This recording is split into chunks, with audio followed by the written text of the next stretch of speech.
When my father passed away, I thought I knew everything there was to know about him. He wasn't the most expressive man, not the kind to sit me down and share his feelings or tell long stories about his past. But he was steady, reliable, the kind of man who kept his promises and showed up when it mattered. Our relationship was simple. We weren't best friends, but we weren't strangers either. We had a quiet bond built on routine, watching games together on Sundays, fixing things around the house, the occasional talk about work or money. Nothing deep, nothing emotional, just comfortable. So when the funeral was over and I found myself sorting through his belongings, I expected nothing more than old tools, worn-out clothes, and maybe a few photographs. A life summed up in objects that didn't say much. But then, in the bottom of an old wooden box, I found an envelope. My name was written on it in his handwriting, shaky but unmistakably his. And beneath my name were the words, "For my son, when the time is right." My hands trembled as I held it. I stared at those words for what felt like hours. What could he have possibly needed to tell me that he couldn't say while he was alive? I slipped the envelope into my pocket and sat there in the dim light of his study, the silence heavy around me. I didn't know it then, but opening that letter would change everything I thought I knew about my father. Table that night, And about the envelope in front of me like it was alive, breathing, daring me to open it.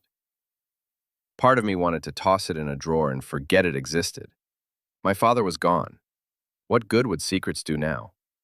But curiosity has a way of gnawing at you. And this was more than curiosity. This was for me. He had chosen those words carefully. When the time is right. I broke the seal. Inside was a folded sheet of yellowed paper, the ink slightly faded. His handwriting was rough, uneven, but familiar. "Son, if you're reading this, it means I'm no longer with you. There are things I never told you, things I thought I could take to the grave. But the truth has a way of following you, even in silence. And you deserve to know who I really was, not just the father you saw at the dinner table." I paused, my throat tight. The father I knew had always seemed straightforward, simple, almost predictable. What could he possibly be hiding? The letter continued. "Long before you were born, before I met your mother, there was someone else. A woman who changed the course of my life. What happened between us is something I never had the courage to tell you. But it shaped everything that came after, and it shaped the man you came to know as your father." I stopped reading. My pulse quickened, my mind racing. A woman? Someone before Mom? Why hadn't I ever heard about her? I stared at the unfinished page, knowing there was more, much more. But for the first time in years, I was afraid even of though what my every father- word felt heavier than the last. Her name was Anna, the letter said. She wasn't just someone I loved. She was someone I thought I'd spend the rest of my life with. We were young, reckless, and convinced the world was ours. She was the first person who ever made me believe in forever. I leaned back in my chair, stunned. My father, the quiet, reserved man who never raised his voice and rarely showed emotion, writing about forever, about love so strong it shook him. I had never seen this side of him. But life has a way of testing us, the letter continued. Anna and I, we made mistakes, some mine, some hers, choices that couldn't be undone. And one of those choices nearly destroyed both of us. I felt a chill. His words were vague, but the weight of them was unmistakable. Something had gone terribly wrong. The letter trailed off with a line that made my hands tremble. "If you want to understand me, if you want to understand yourself, you'll need to know the truth about Anna. And that truth is not simple." The page ended there. No neat conclusion, no answers, just a promise of secrets buried deeper than I'd ever imagined. I stared at the paper, my father's shaky handwriting blurring before my eyes. For the first time in my life, I realized I didn't really know. The letter sat on my nightstand, folded neatly, but its words echoed in my head until dawn. By morning, I couldn't stop myself. I went back to the old wooden box from my father's study. Maybe, just maybe, there was more. And there was. Beneath a stack of old photographs and receipts, I found a second envelope. My name again, but this time with a number. 2. My pulse quickened as I tore it open. "Son," it began, "if you've made it this far, then you're ready for the rest. I told you about Anna, but I didn't tell you what bound us together, or what tore us apart. She wasn't just the woman I loved. She carried my future in her hands, and I failed her in ways I've never forgiven myself for." I swallowed hard. Failed her? What did that mean? The letter continued. "There was a night, a single night, that changed everything. A choice I made, one that I thought was right at the time, but it cost me Anna. It cost me the life we could have had. And the truth is, son, if that night had gone differently, you might never have been born." My hands froze on the paper. The words blurred. Never been born? I sat back in my chair, my chest tight. My father wasn't just confessing a lost love.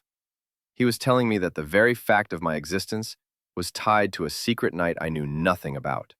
And now, I had no choice but to learn what leaving me with more questions than answers. My father's words felt like a riddle, one that pointed to a night long before I existed, but somehow tied directly to me. I dug deeper into the box. Old tax forms, faded postcards, a broken watch, and then, tucked between two yellowing newspapers, I found it. A photograph. It was black and white, slightly creased, but clear enough to see. My father, young, much younger than I'd ever seen him. He looked carefree, smiling in a way I didn't recognize. And beside him, her, Anna. She was beautiful in a timeless way, the kind of beauty that didn't fade with trends. Her hand rested lightly on his arm, her eyes alive with something I couldn't quite name. Hope, maybe, or the certainty of love. On the back in my father's handwriting were 4 words: "The night we dreamed." I turned it over again, staring at their faces. There was no mistaking the intimacy between them. This wasn't a casual friend. This wasn't a fling. This was love. And yet, it was love that ended in silence, buried for decades. I pressed the photo against the letter, my mind racing. What happened that night? What could have possibly torn them apart so completely that my father never spoke her name again? I don't know how long I I had a sat there feeling with the that answer photo in wasn't my far hand, away. staring at the version of my father I'd never known. A man in love. A man full of dreams. Finally, I went back to the box, my fingers searching for more. And sure enough, tucked into a worn leather folder, was another envelope. This one marked with a simple 3. My throat went dry as I opened it. "Son," the letter began, "you've seen her face now. You understand that Anna was not just a chapter in my life. She was the story I thought I would write forever. But forever can be fragile. And one night, the choices we made rewrote everything." I leaned closer, reading every word as if they were oxygen. It was the summer of '74. Anna and I had plans. Plans to leave town, start fresh, build a life together. We had money saved, dreams too big for the small place we lived in. But that night, something happened. A mistake. A betrayal. Not of love, but of trust. And trust, once broken, doesn't heal so easily. I froze. Betrayal? My father? The man I thought incapable of lies? The letter ended with a line that hit me like a weight. That night changed not only Anna's future, but yours as well. And though I lived the rest of my life trying to bury it, the truth is, it never buried me. I dropped the letter onto the table, my mind spinning. A betrayal, a broken trust, and somehow, my very existence was tied to it. But what had he done? The next evening, And why I did he couldn't carry this resist. secret until the I grave? went back to the box, hands unsteady as I searched for another envelope. It didn't take long. Tucked neatly beneath a stack of receipts was one marked 4. I unfolded the paper and began to read. "Son, if you've come this far, then you're ready to know more about that night. I won't hide from it anymore. Anna and I had packed our bags. We were ready to leave everything behind.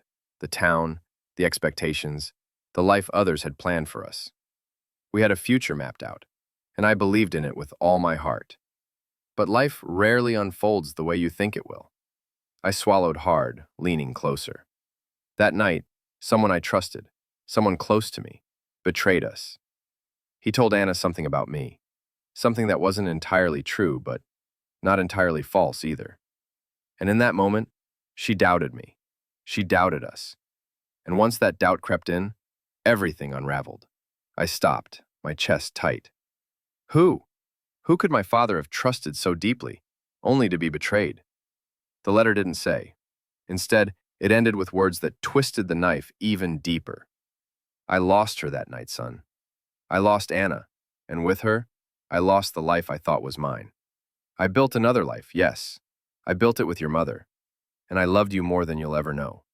But I never forgot. I never stopped carrying the weight of that night. I set the letter down, my hands trembling. My father had lived his whole life with this secret, a ghost that haunted him in silence. And now, that ghost was haunting me. I couldn't shake the questions spinning in my head. Who betrayed my father? Who was close enough to know his secrets and cruel enough to twist them? I went back to the box, digging deeper than before. Loose papers, ticket stubs, scraps of old notes, and then I saw it. A folded piece of lined notebook paper, brittle with age.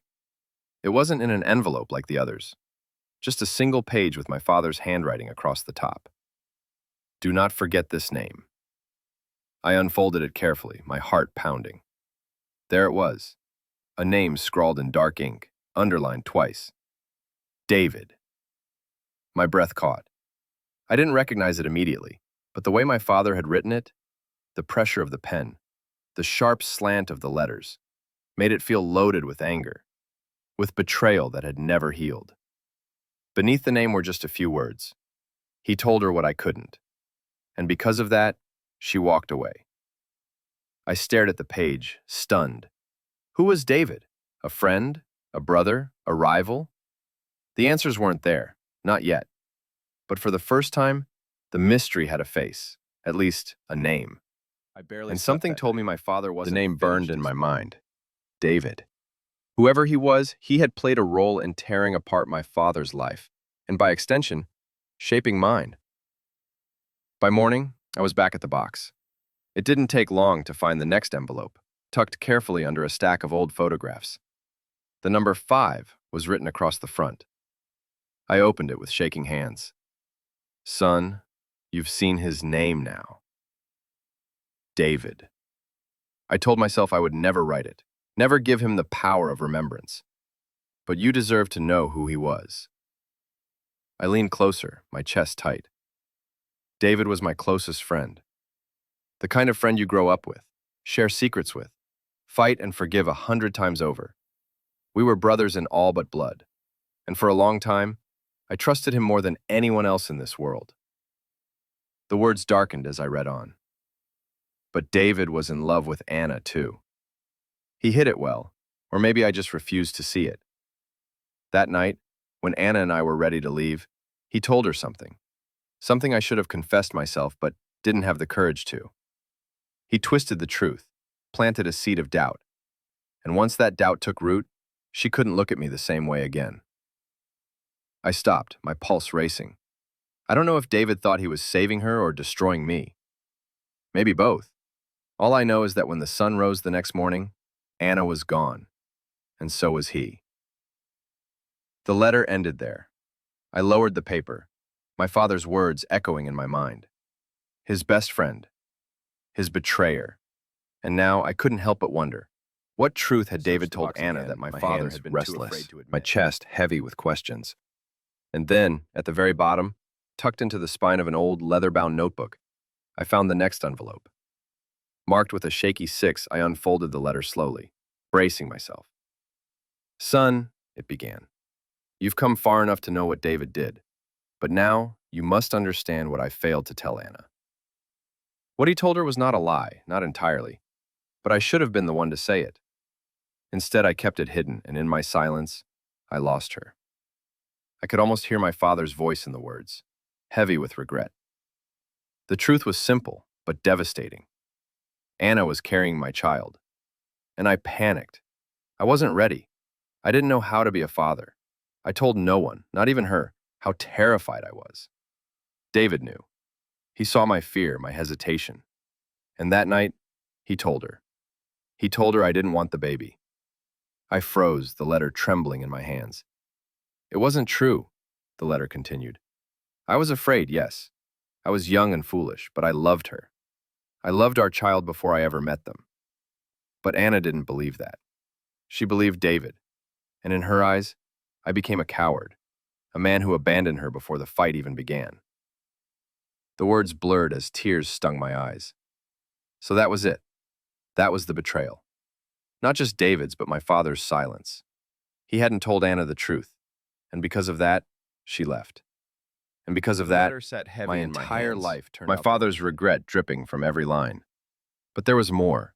There had to be. I dug once again through the leather notebook and found another envelope. This one marked 7. I opened it with a deep breath. Son, it began, you deserve to know what became of Anna after that night. It was the question that haunted me every day. When she left, I thought I'd never see her again. But life is rarely so clean. Our paths crossed once more.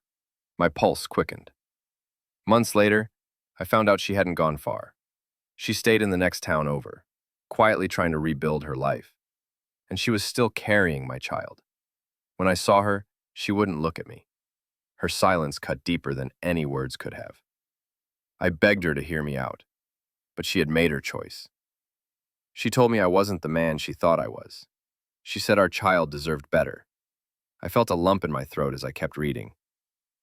I thought she would raise the baby without me. I thought my punishment was to watch from a distance. But then, she vanished. No word, no forwarding address, nothing. She disappeared, and I never knew what became of her or our child. I searched for years. I asked everyone. No one could tell me where she went. It was as if she had been erased from the world. The letter ended there, abruptly, as though the memories were too painful to continue. I stared at the paper, my father's words echoing like a ghost. Somewhere out there, Anna and the child she carried had gone on without him, without me. And suddenly, I realized something chilling. If that child survived, I might have a brother, The possibility or a gnawed sister, at me. Another somewhere life out there. connected to mine. a sibling I never knew existed. I couldn't stop thinking about it. I searched the box again, more desperately this time. Near the bottom, slipped between pages of an old address book, I found another envelope, marked with 8. I opened it, my hands damp with sweat. Son, the letter began, if you're holding this, then you've uncovered more than I ever expected. I never stopped searching for Anna and the child. For years, I followed faint trails, rumors, half-truths. Most of them led nowhere. But once, just once, I found something that made me believe. I held my breath. In 1981, I received a letter forwarded through an old friend. It wasn't signed, but I knew it was her. The handwriting, the way she phrased her words. It was Anna. She didn't say much, only that she was safe, and so was the child. She wrote that the boy was strong, healthy, and had her smile. She ended with a warning. Do not look for us. We're better off without you. A boy. My heart skipped. The letter from my father continued. That was the last I ever heard from her. I don't know where they went after that. I don't know what became of them. But son, if you've come this far, then maybe you'll find what I could not. I let the paper fall from my hands, my chest tightening. My father had left me not just with secrets, but with a mission. Somewhere out there might be a brother I'd never met. And maybe, I couldn't sit just still maybe, anymore. he was closer. My than I father's thought. words weren't just confessions, they were invitations. He had carried this mystery his whole life, and now it was mine to face. I emptied the box completely, spreading everything across my kitchen table. Old receipts, faded photographs, scraps of paper that looked meaningless. Until one caught my eye. It was a torn page from the same address book I'd found earlier. Most of the names were scribbled out, but one entry remained clear, written in my father's neat handwriting. Anna Carter, Maple Street, Fairview, 1982. My heart pounded. Fairview, just 2 hours away, a place I'd driven through countless times without a second thought. Underneath her name was a second line, added later in smaller handwriting. Ask about Daniel. Daniel. I sat back stunned. Was that the boy? The son my father had never met? My brother? The note was old, faded, and there was no telling if the address even existed anymore. But for the first time, I had more than a story. I had a name, Daniel, and with it, the beginning of a path my father had never been able to Fairview. Daniel. Every mile brought me closer to the possibility that my father's secret child, my brother, was real. Fairview was a small town, the kind of place where everyone seemed to know everyone else. I found Maple Street easily enough, but the house number written in the old notebook no longer matched anything that stood there. A row of newer homes lined the block, freshly painted with neat lawns. The past had been paved over. Still, I started asking questions. An older man watering his garden squinted at me when I mentioned Anna Carter. Anna, he muttered, tapping his chin. Yeah, I remember her. Lived here a long time ago, with a boy. Quiet folks. Then one day they were just gone. My chest tightened. A boy? Do you remember his name? He nodded slowly. Daniel. Cute kid. Must have been 6, 7. Haven't seen them in decades. I thanked him, my hands shaking as I walked back to my car. It wasn't much, but it was real. Proof that Daniel had existed, that Anna had raised him here for a time. And yet, they were still out there somewhere, their trail cold for nearly 40 years. But now I knew one thing with certainty. My father's past wasn't just a story. It was alive. Drove out of Fairview with the windows Daniel down. might still the old streets disappearing in the rearview mirror. My father's words echoed in my mind, heavier than ever. For so long, I thought I knew who he was. A quiet man, a steady man, a man of routines. But now I understood. He'd been carrying an entire life inside him that I never saw. Anna, David, and Daniel. Pieces of a story that had shaped not only his life, but mine too. I pulled over at a rest stop, sat there with the last of the letters spread out across the passenger seat. My father had confessed, but he hadn't given me everything. Maybe he hadn't been able to. Maybe he wanted me to choose whether to keep searching or let it go. I thought about Daniel. Somewhere out there, a man with my blood was living his life, unaware of me. Maybe he had a family. Maybe he carried pieces of my father in his face, his voice, his mannerisms. Maybe he was searching for answers, too. I folded the letters back into their envelopes and slipped them into the glove box. This wasn't the end of the story. Not for my father, not for Anna, and not for me. It was only the beginning.